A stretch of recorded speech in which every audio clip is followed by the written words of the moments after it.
At first we were thinking I would talk about just boots on the ground and management and all that. And the more I started thinking about what I would say, I was like, well, it depends on where you are in your journey, what they do. And so Mike and I had another conversation. I said, well, let's just talk about the journey itself. For some of you that are new, and you'll see how things are going to progress over the next few years. And if you're John Farling, it's 2 years. I'm a slow learner. It's 3 years for me. But just kind of see how things go along. And this is the journey that we all take. And so it all starts from, if you're learning from the Storage Rebellion, is Mike invented his 3-tier system where you got the boots on the ground, you got the computer, the software, and then you've got the home office. For most of us, when we start out, we're doing a lot of this in that I've got a fancy pointer. Let's look at that. We entered all the data into the software and got all that going. We hired a boots on the ground who was probably really like a grass cutting guy and everything. And then we're doing all the home office, late letters, any rate managed, tenant marketing, bookkeeping, all the repairs and everything. That's how most of us start out. But it stays these same 3 things throughout the evolution that I'm going to do. It's still going to be these same 3 things. It really comes down to who does them and how much you've got in. So when you're the beginner, and I'm going to be making this comparison all the way through, the marketing, facility funding, and the worry level, but when you're the beginner, a lot of people are saying, oh, I got to contact brokers, and they're on Crexi, and they're doing all that, or LoopNet, and things like that. That's how most of us start. Most of us are buying one somehow within driving distance of our house, even though we say we're doing it to get freedom from work and all that. We still got to know that if it comes down to it, I can get in my truck and be there in 3 hours and fix whatever it is. Shane just said that. I got to know I can get there in 4 hours. I'm like, damn, that's unfortunate. You might actually do it. We do it now. But that's how we start. A lot of people will get an SBA loan once. I know a few weird individuals who have gotten more than one, but a lot of people are just going to go through that exam one time. Where's Alex? Alex, do we really want to do that again? Probably not. But that's a lot of people start this way. They're working on the down payment from friends, family, a business partner that they bring in for the down payment, or like Farling sold some assets that he already had that had some equity. This is how a lot of us start. And the worry level, this is really the fun part for me. As a beginning storage investor, you'll spend a week analyzing one deal and still not feel like you have it. And then when you own your first deal, you will agonize, like Andrew, you're about to go through this. Some tenant is gonna forget to tell you they moved out. And on the 5th, they're gonna call and ask for a refund of their $50. And you're gonna full on agonize over this decision, maybe go on the board, ask a question, and talk to a lot of people over a $50 decision that doesn't matter. But that's what I did. And I'm sure everybody in here, agonized over something that didn't really matter. But that's, like I said, this is the journey.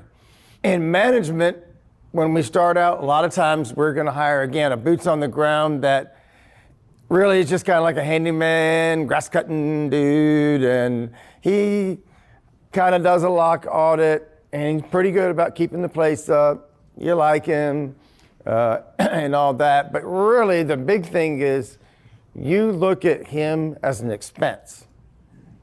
And that's really the evolution, is when you look at the boots on the ground as an expense compared to an asset, you think of it differently. And of course, all expenses we want to keep down. And so you get them to do the least amount, so they take the least amount of your money and you spend more time in your business. The owner in beginner management basically is handling everything else, all correspondence with emails, text from ESS or whoever, talks to the tenants. Oh my God. Talks to the tenants all the time. Many times does his own bookkeeping, late letters, auctions, everything. Basically everything except cleaning units and cutting the grass is what the owner is going to be involved in. And there's nothing wrong with that. I like to make fun of it just because I just like to make fun of it. But it's good to do a lot of these things so that later on when you don't do them and you pay people, you have an idea of what they're dealing with and perhaps what it might be worth to pay them to do these activities for you. So there's nothing wrong with that. But the sooner you get away from this, the better. Well, the next slide is really good. You guys are gonna like it. But basically, the next slide I call the next level in the game. How many of you guys was I talking to yesterday about get in the game? Joe, we were talking about just buy something and get in the game.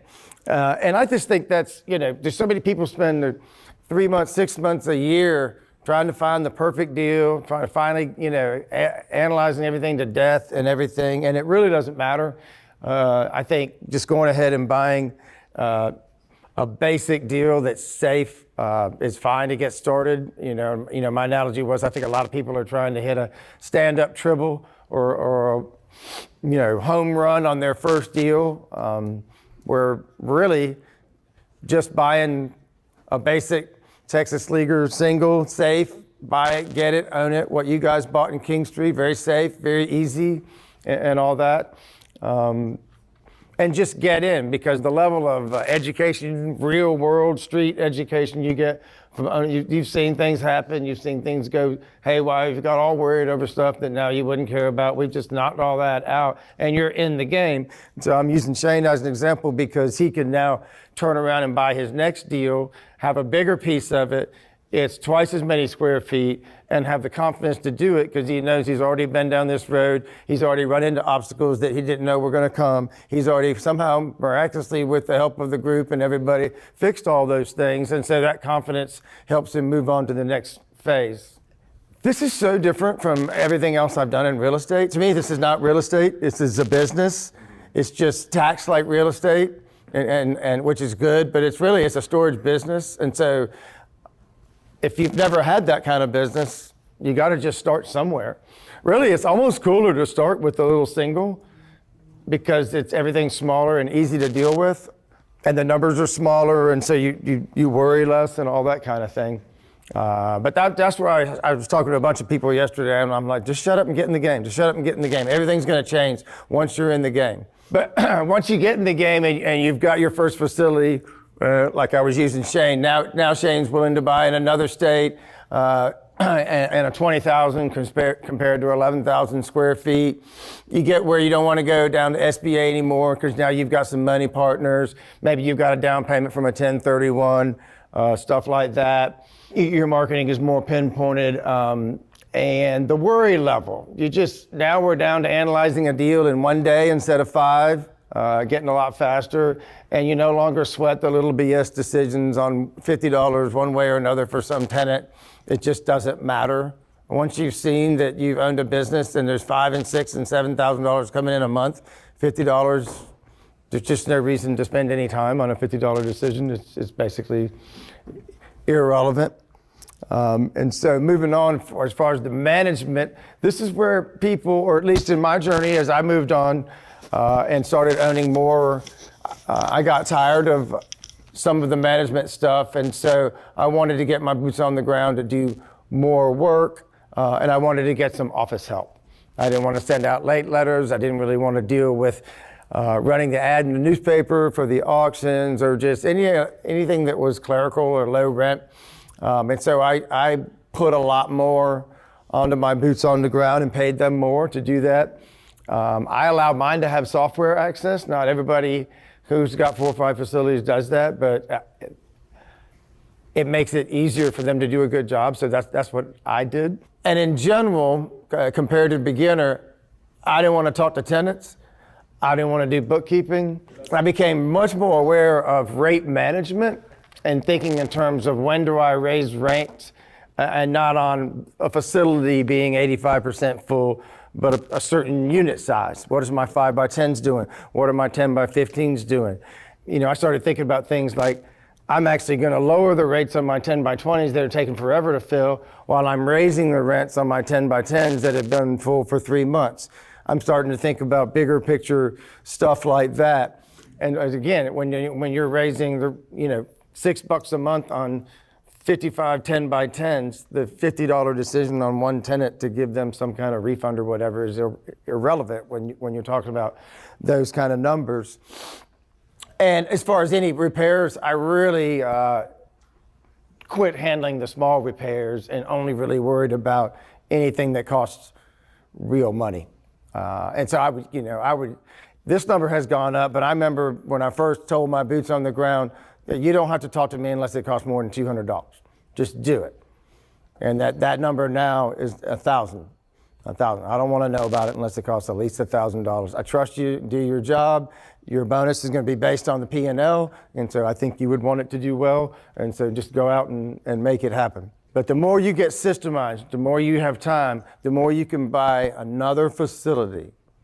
And we'll get to this, but right now my team costs me about $3,500 a month. That's coming out of my cash flow. It's not coming out of my investors' cash flow because my team is doing my job. My deal with my investors is I'll find the deal, I'll run the deal, you put up the money, we'll split it. So I'm supposed to be running the deal, but I ain't really running the deal. My team's running the deal. So that comes out of my cash flow, not the deal's cash flow. Does that make sense? Everybody get that? So that seems like an expense. That's $3,500 a month out of my pocket. But yet, because I have this system, I was able to buy this last facility. I went down there for 1 week, got everybody started. We plopped this facility into a system and a team that works, and I walked away, and I'm not doing anything more work on that other. In our first month, I made $6,000 on that facility, and yet my team cost me $3,500. So that's what I'm talking about, scale. Either way, scaling, the numbers in these are so big. When you're talking about raising the value of a facility 7 figures, and then you're talking about some monthly expense that's $1,500 or $2,000, that's scale. That's real scale. So I don't think it matters whether you're going to flip them or keep them. Just buy another facility. It's not an expense.